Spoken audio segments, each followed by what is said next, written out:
Segundo livro dos Reis, queridos irmãos. Segundo livro dos Reis. Eu já ensinei esse texto aqui, mas é sempre bom estudarmos novamente algumas passagens da palavra de Deus. Segundo livro dos Reis. Capítulo 5. Naamã é curado de lepra.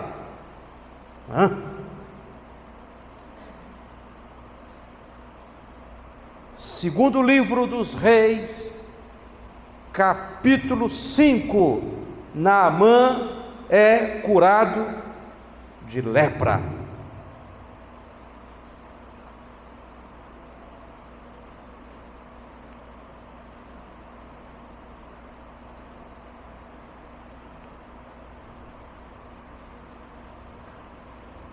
Versículo 1: Naamã, comandante do exército do rei da Síria, era grande homem diante do seu senhor e de muito conceito, porque por ele o Deus de Israel dera vitória à Síria.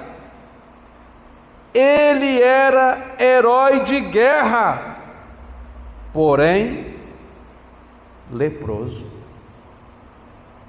Saíram tropas da Síria e da terra de Israel levaram cativa uma menina que ficou ao serviço da mulher de Naamã. Disse ela à sua senhora: tomara meu senhor tivesse diante do profeta que está em Samaria, ele o restauraria da sua lepra. Então foi Naamã e disse ao seu senhor: assim e assim falou a jovem que é da terra de Israel. Respondeu Ben-Hadad II, rei da Síria: vai, anda, e enviarei uma carta ao rei Jorão. Ele partiu e levou consigo 10 talentos de prata, 6.000 siclos de ouro e 10 vestes festivais. Levou também ao rei de Israel a carta que dizia: logo, em chegando a ti esta carta, saberás que eu te enviei Naamã, meu servo, para que o cures da sua lepra. Tendo lido o rei de Israel a carta, rasgou as vestes e disse: acaso sou Deus com poder de tirar a vida ou dá-la, para que este envie a mim um homem para eu curá-lo de sua lepra? Notai, pois, e vede que Ben-Hadad II procura um motivo, um pretexto para romper comigo. Até aqui, irmãos. Pai querido, nosso Deus, Senhor dos exércitos, fala conosco para o louvor de Tua glória somente. Fala-nos, ó Deus. Tu sabes o quanto precisamos ouvir a Tua voz, o quanto necessitamos, ó Senhor, de Tuas orientações. Em nome de Jesus. Amém. Este texto começa nos falando sobre quem é o homem, nossa condição e natureza. Ele traz todos os elogios para este general de guerra, um homem cujo nome significa agradável, mas que ninguém aguentava ficar perto dele. Não cheirava muito bem. Note como este homem é dotado e capacitado de tantos títulos e dons. Diz o texto que ele era simplesmente o herói de guerra, o homem que valia milhões e milhões. Para que você tenha noção,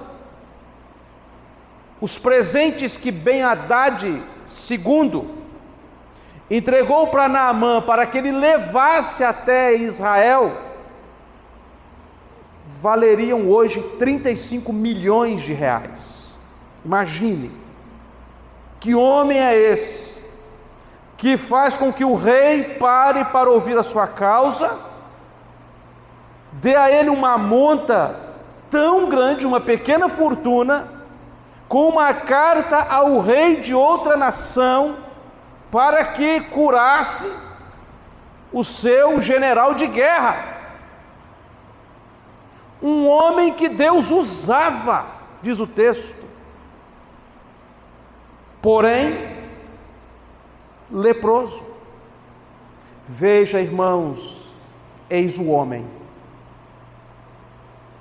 Tem sempre um porém nas nossas vidas, não é verdade? Há sempre muitas qualidades a serem mencionadas, porém, é um pai ausente, é uma mãe exacerbada no trato com os filhos, é uma águia para protegê-los, mas no trato com o esposo é um veneno. O marido, cheio de títulos, troféus, lá na sociedade é muito elogiado, é um gentleman, abre até passarelas para que ele ande por elas, mas em casa é só um leproso. Já não podem olhar muito de perto, já não há braços apertados, não pode pegar o filho no colo, a filhinha já não pode deitar em seus braços. Note o homem do lado do jardim do Éden, especificamente do lado de fora.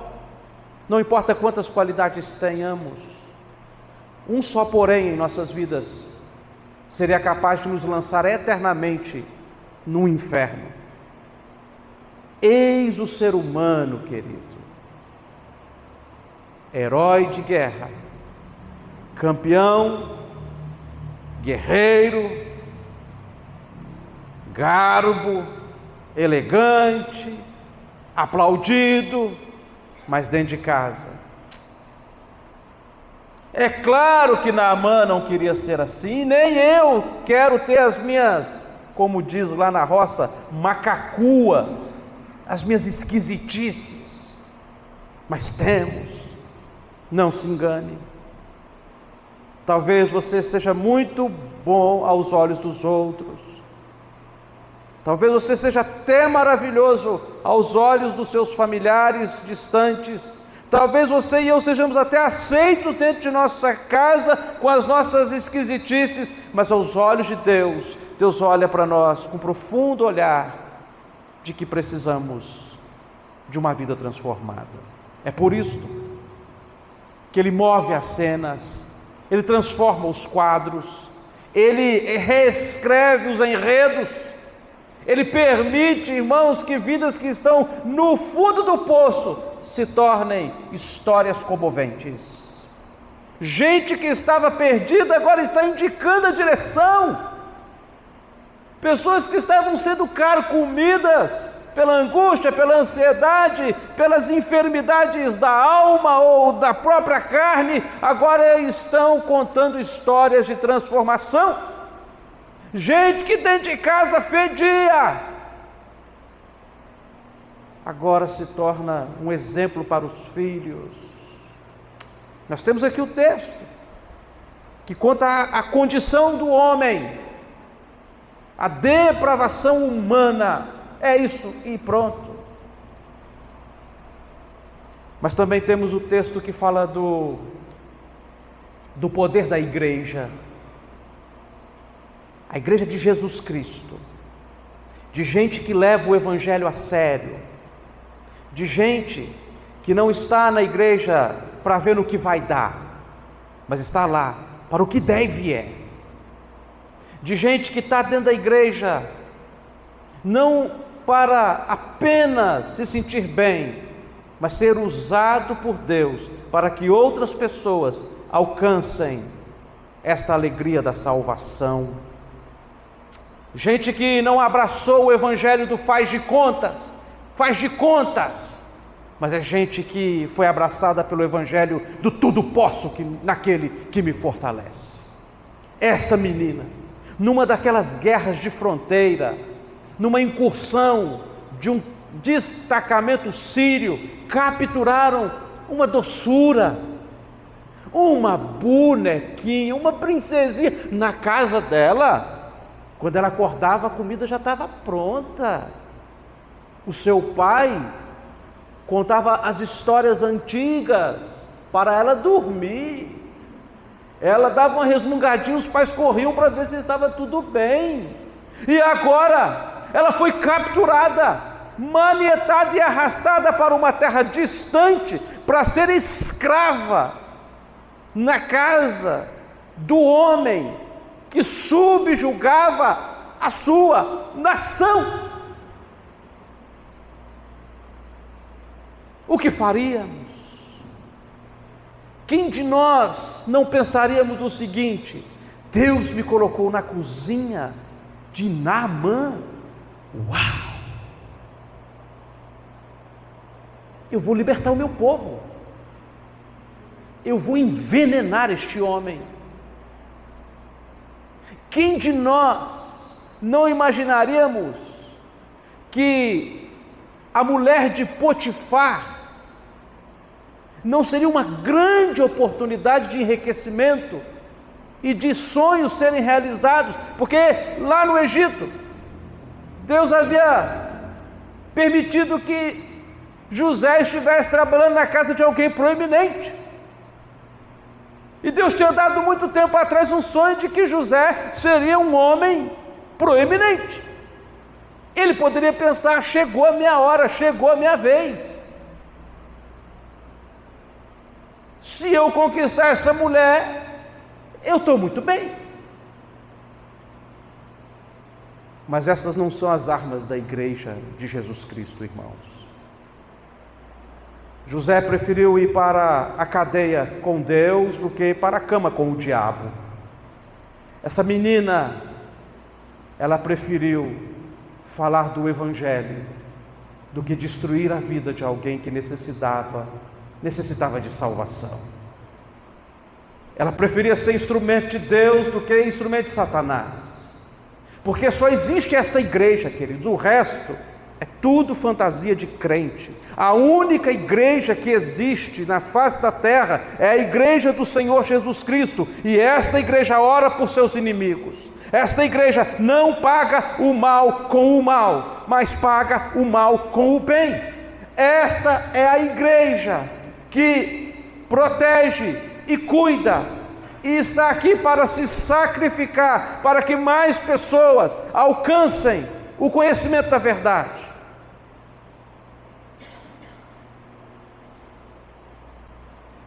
Se nós não temos sido como essa menina, precisamos repensar o nosso evangelho ou acelerar.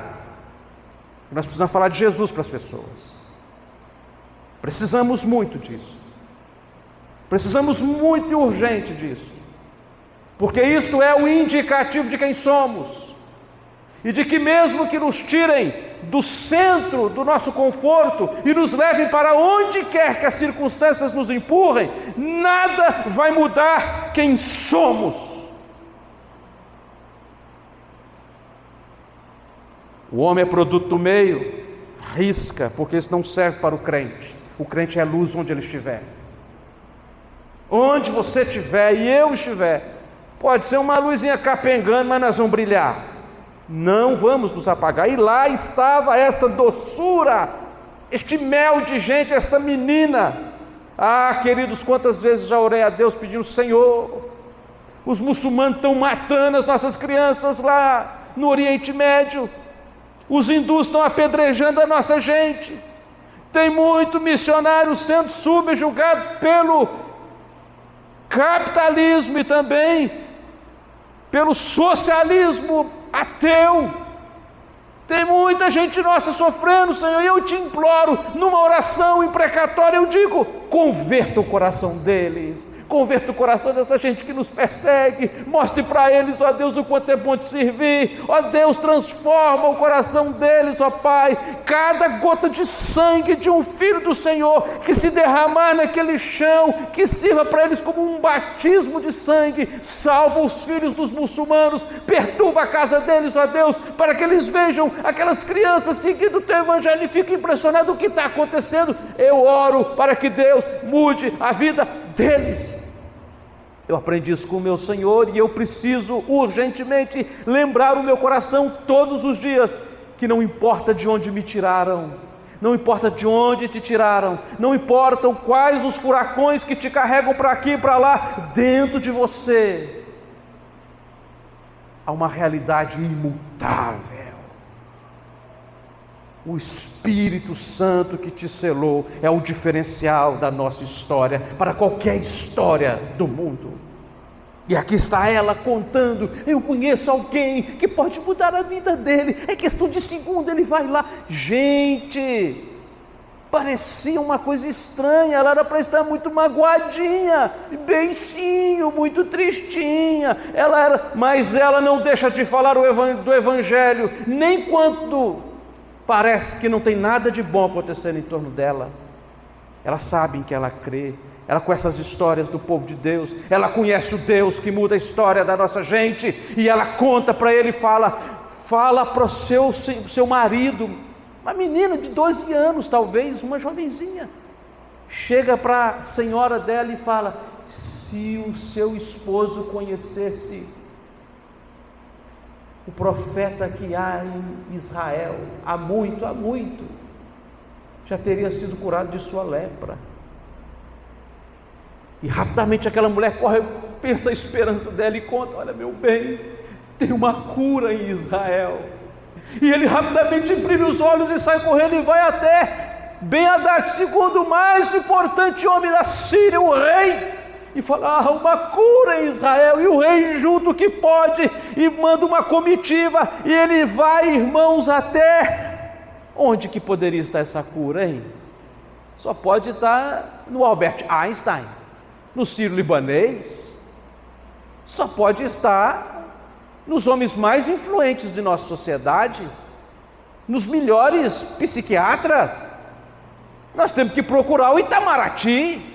Se é no Brasil o lugar que tem a grande cura para uma doença impossível de ser curada, nós temos que ir buscar em São Paulo, nós temos que ir em Brasília, nós temos...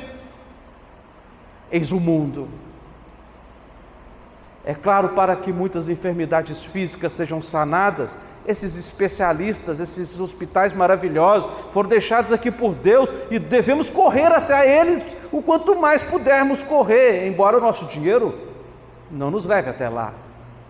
Mas quanto melhor o tratamento, melhor. Mas para a cura da alma, para as condições urgentes do coração, para o pecado, mas ele não entende.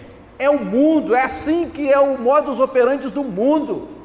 Nesse exato momento o mundo está pensando um jeito de melhorar a humanidade. As ONGs se juntam, a ONU senta em suas cadeiras caras para pensar em uma forma de acabar com as guerras, a fome, de acabar com as maldades. Veja, irmãos, como a polícia militar, junto com as igrejas, junto com as sociedades, junto com os apoios populares, o quanto eles estão se esforçando para tentar ajudar o homem. E eu digo, não podem.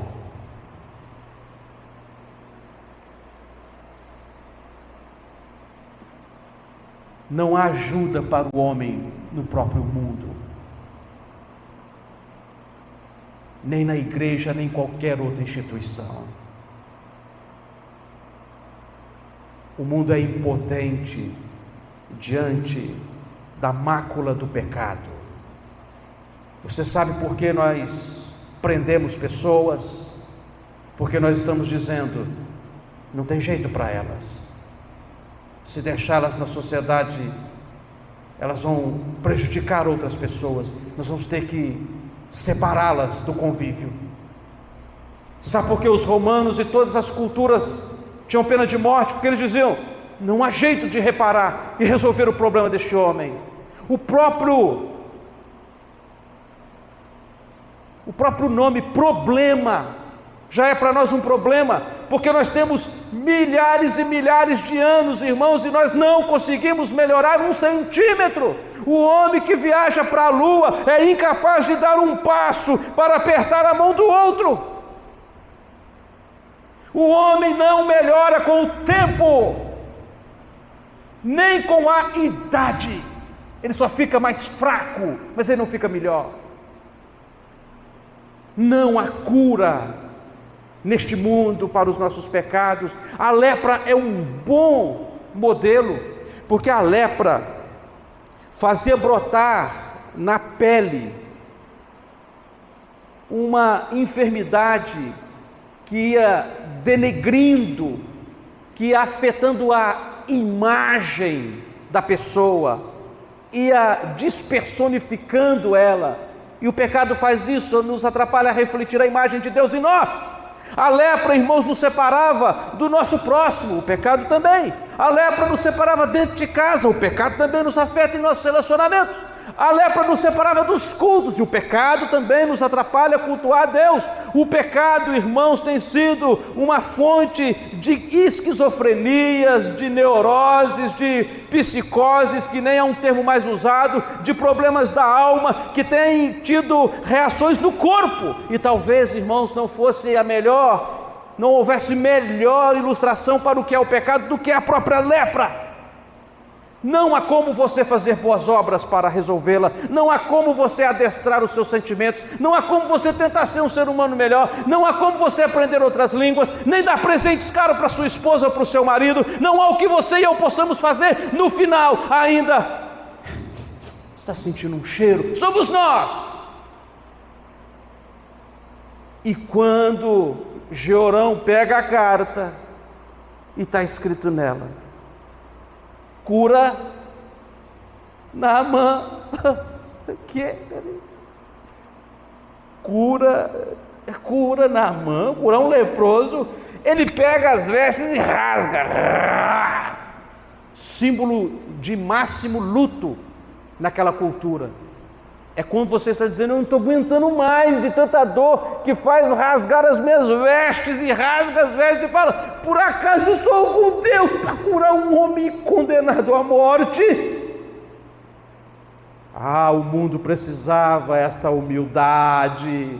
Nós precisávamos, como igreja, ter essa humildade. Os psiquiatras, os psicólogos e todos os que trabalham com pessoas, e todas as sociedades e todas as instituições, nós precisávamos ter essa humildade de falar assim: nós podemos remediar, mas curar não.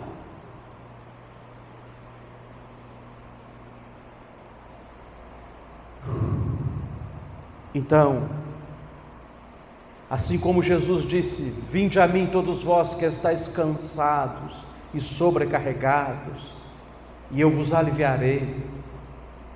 O profeta Eliseu ficou sabendo desse desespero nos palácios dourados de Israel e mandou chamar a Naamã e diz assim: vinde a mim, manda que ele venha a mim. Ele foi. Naamã deixou os mármores, foi saindo daqueles jardins mais lindos e cuidados, foi entrando pelas vielas, foi parando numa favela, chegou numa casa muito humilde, e quando ele bateu na porta, ele ouviu um grito lá de dentro: vai tomar banho. O quê? Você já pensou? O segundo homem mais importante da nação mais importante do mundo antigo manda um sujeito até a sua casa para que você cure ele, e esse sujeito traz na mão uma pequenina fortuna de 35 milhões, quer dizer, 35 milhões de reais, e ele bate a sua porta e você simplesmente o despreza. tem que ter muito cacife, muito peito, ou muita consciência de que nós somos apenas um instrumento na mão de Deus para fazer o que Deus mandou. O Espírito soprou na orelha de Eliseu dizendo: manda ele tomar banho. E Eliseu falou: vai tomar banho. Não! O quê? Que palhaçada é esta? Eu estou cansado da viagem. Eu não aguento isto. Que povo nojento! Que você vai atrás deles, eles mandam você ler Bíblia, mandam você orar, participar das reuniões de oração, ser uma pessoa comprometida com as coisas sagradas. Eles mandam você fazer umas coisas absurdas, que é honrar o seu pai e a sua mãe, ser fiel à sua esposa, ser fiel ao seu marido, não irritar os seus filhos, não desonrar os seus pais, não ter o dinheiro como dono da sua vida, mas ser um ofertante, um dizimista. Esse povo, não dá para mexer com esse povo. A gente vai lá achando que eles vão bajular nós, e eles ficam botando peso para a gente carregar. Mas já tem igreja dizendo que você pode entrar, que nós vamos arrumar um jeito de curar você aqui, passa o seu dedinho para cá, que eu vou te passar um perfume para esconder a sua caatinga. Essa não é a igreja de Cristo. Este não é o Evangelho. O Evangelho é de graça, meu filho. E quase que eu quebrei esse trem aqui, mas quase quebrei a mão também. Mas o Evangelho é de graça, meu irmão. É isso que Naamã está dizendo para aquele homem: nada do que você tem mudou a sua vida até agora. Nenhum título seu foi capaz de melhorar a sua história. Mas você precisa conhecer um Deus que, quando nos manda fazer, quando obedecemos, coisas maravilhosas acontecem conosco. Mas Ele não, é o homem.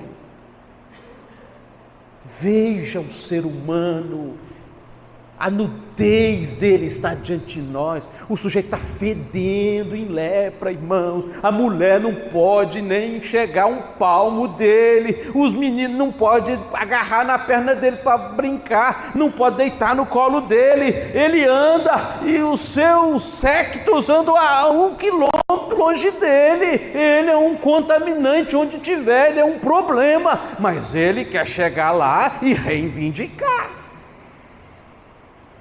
Eu achei que era diferente, que ele ia passar a mão na minha cabeça, ia fazer uns encantamentos mágicos, ia liberar uma palavra de poder, e eu ia sair transformado. Você e eu precisamos guardar isto como selo em nossos corações. Aqui dentro, ninguém é melhor do que o outro. Ele achou que porque ele tinha um título, ele ia ter um tratamento especial. Não. Somos todos iguais, igualmente necessitados. Nenhum problema com a sua conta bancária, com os nossos títulos, nenhum problema como você é visto na sociedade. Jamais. Eu fico até muito orgulhoso, feliz de ver o quanto Deus tem capacitado cada um de nós em diferentes funções na sociedade. Mas aqui dentro, irmãos, ninguém entra na frente, não há fila, não há quem grita mais e não há quem pode mais. Há apenas pessoas que precisam ouvir a loucura do Evangelho e acreditar. E na hora que ele se foi revoltado, indignado, e o texto diz que ele se indignou. Versículo 11. Naamã, porém, muito se indignou e se foi dizendo: pensava eu que ele sairia a ter comigo, por-se-ia de pé, invocaria o nome do Senhor, seu Deus, moveria a mão sobre o lugar da lepra e restauraria o leproso. Não são, porventura, Abana e Farfá, rios de Damasco, melhores do que todas as águas de Israel? Não poderia eu lavar-me neles e ficar limpo? E voltou-se e se foi com indignação. O homem. Nós estamos falando de mudar de vida. Nós precisamos consagração. Não gostei do jeito daquela igreja, não gostei do jeito daquele povo, não é o que eu pensava, eu achei que lá seria diferente. Se você não tiver amigos que digam para você: meu Senhor, não te custa nada obedecer, você está perdido mesmo. Se eu não tiver amigos que me digam: Chay, não custa nada obedecer o Evangelho, tenta e você vai ver o que vai acontecer. Nós nunca vamos deixar de ser este homem contraditório, esse fake news ambulante, cujo nome é agradável, mas no fundo,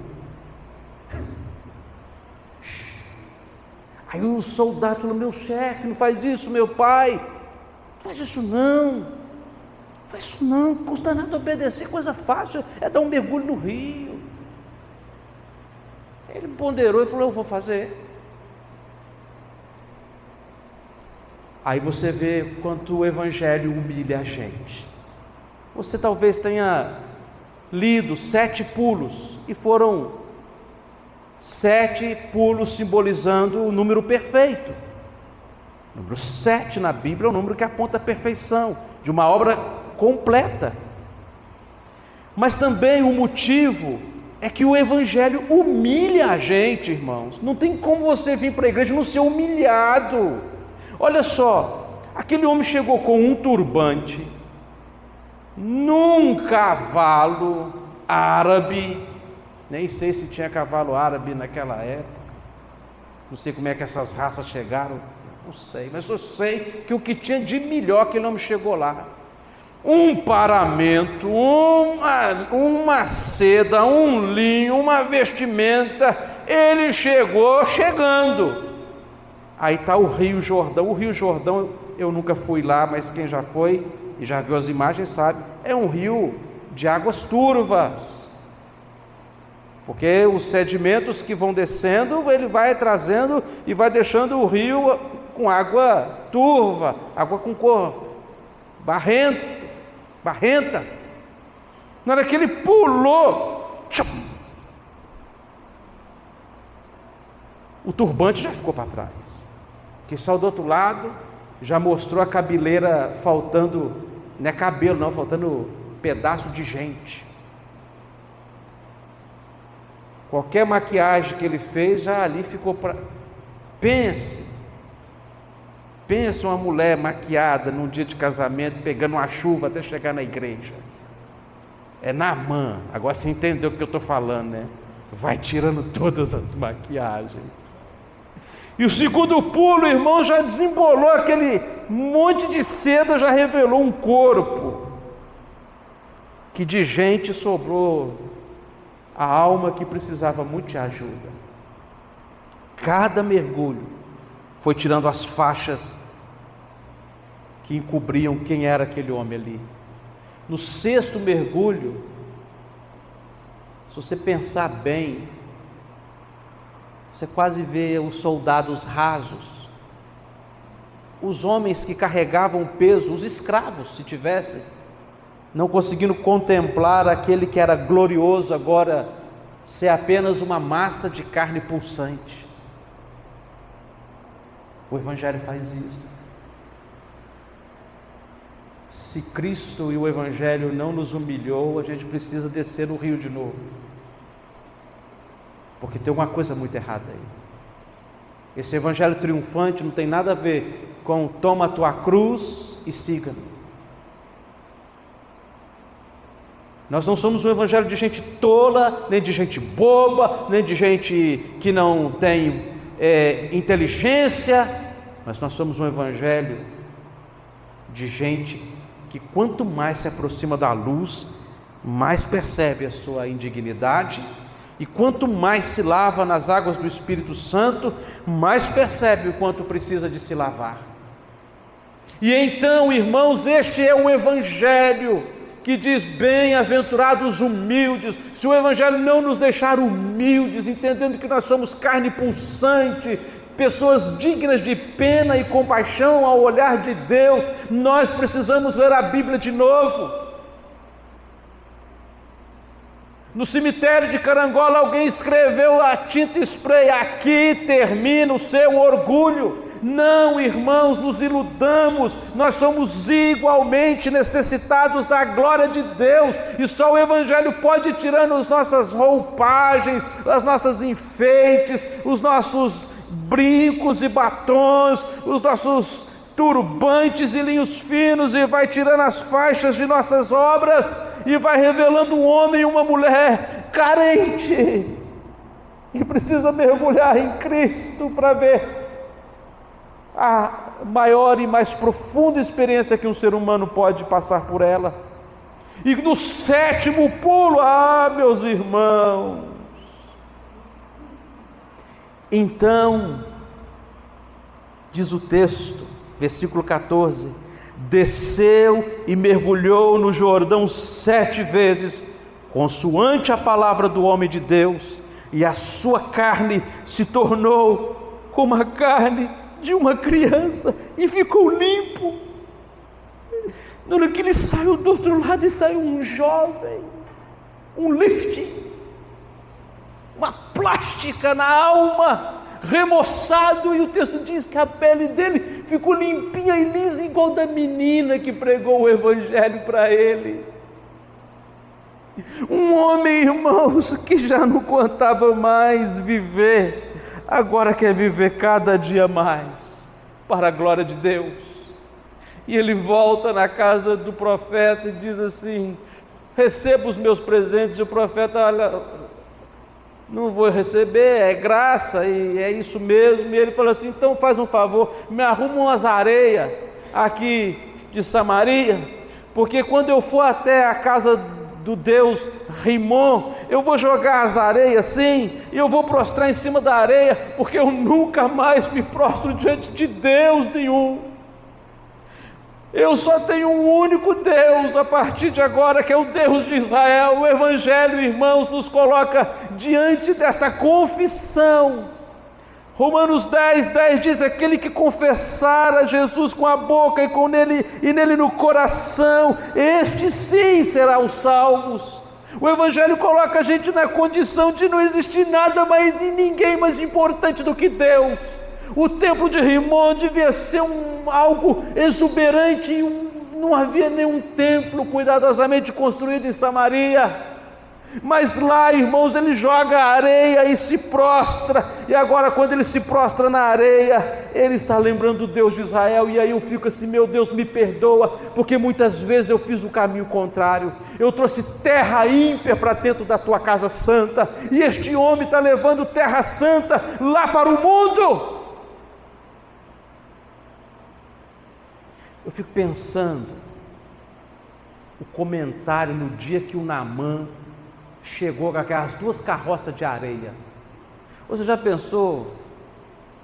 Um sujeito sai com 35 milhões de reais, uma comitiva que parou a cidade, todo mundo deve ter chegado nas portas para ver o Naamã, que ia ir num tratador em Israel, que ia mudar a vida dele. Passam-se alguns dias, volta Naamã com 2 mulas arrastando umas carroças de terra. A pessoa poderia falar: você foi nos crentes mesmo, ela arrancou tudo que tem. Esses crentes terríveis pegam o dinheiro do cara tudo. Teve de cada comentário, mas você podia chegar perto dele, você podia abraçar Naamã. Naamã recebeu coisas que o dinheiro nunca vai comprar.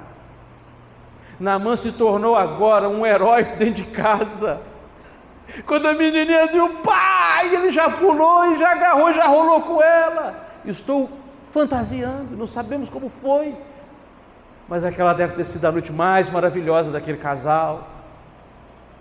Uma família restaurada, irmãos, porque um homem resolveu ouvir o absurdo do Evangelho.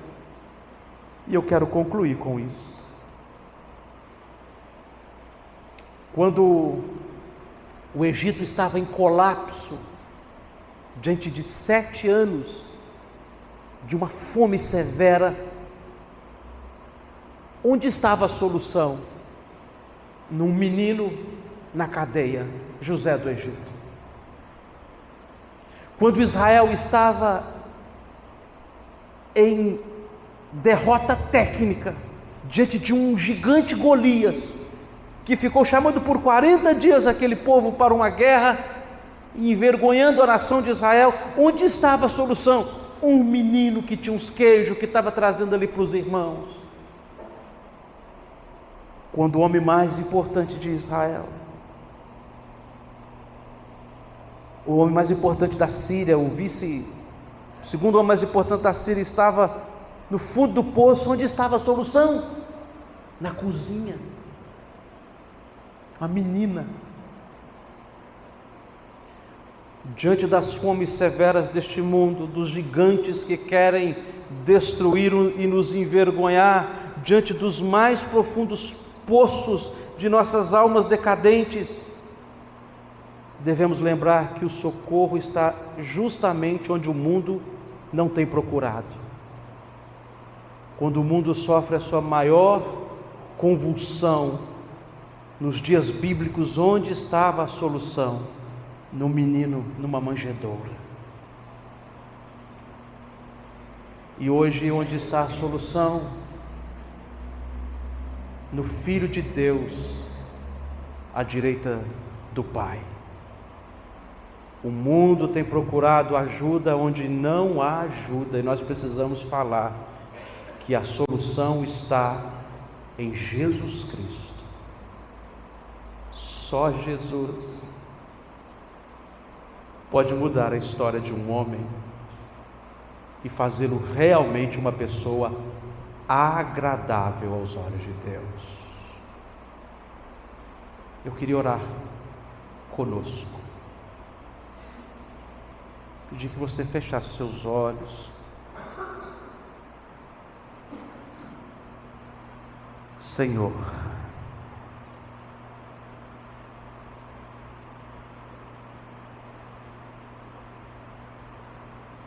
nós precisamos pular no rio do Espírito Santo, mergulhar até nos afogarmos nele, e quando morrermos, na verdade, para o mundo, é justamente aí que estaremos mais vivos do que nunca antes. Nós precisamos, ó Deus, entender que talvez não sejamos tão belos e bons e tão aptos como os títulos nos dizem para se tratar de coisas eternas. Tudo é passageiro que podemos suportar, carregar conosco. Nós precisamos entender, ó Deus, que como igreja temos que ser como aquela menina, falar do Evangelho para as pessoas, não com crueldade, maldade, arrogância, atrevimento, mas como alguém que tem compaixão do perdido.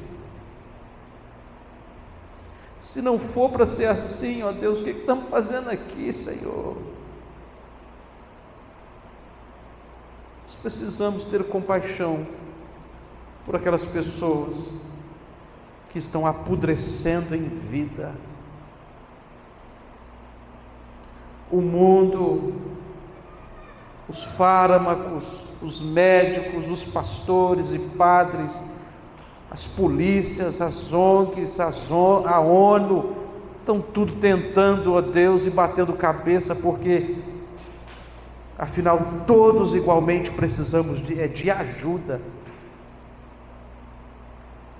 Livra-nos da arrogância, de achar que as coisas são do nosso jeito. Ajuda-nos a ouvir o Teu Evangelho, Senhor. Ajuda-nos a mergulhar de cabeça numa vida de santidade e obediência. Muda, Senhor. Nós queremos chegar em casa diferente, mas para isso nós precisamos entender que precisamos ir até o Senhor e trocar os nossos fardos pela Tua leveza, a nossa lepra pela Tua cura, as nossas estranhezas, ó Deus, pela luz da Tua graça. Nós precisamos fazer um câmbio e entregar um coração deteriorado por todas as corrupções e receber de Ti um coração novo, que se renova todos os dias no Senhor, ó Deus. Em nome de Jesus, obrigado porque é de graça, e é gostoso, e não dói. A cura do Teu Evangelho é suave, ó Deus, porque o que o Senhor tem nos dado é um jugo suave e leve, e temos encontrado descanso para as nossas almas. Em nome de Jesus, Te damos graças pela Tua palavra. Se porventura entrou alguém aqui nesta noite que precisa urgentemente acertar contigo, de graça, em obediência, que seja agora. Mas nós não queremos voltar para casa, Senhor.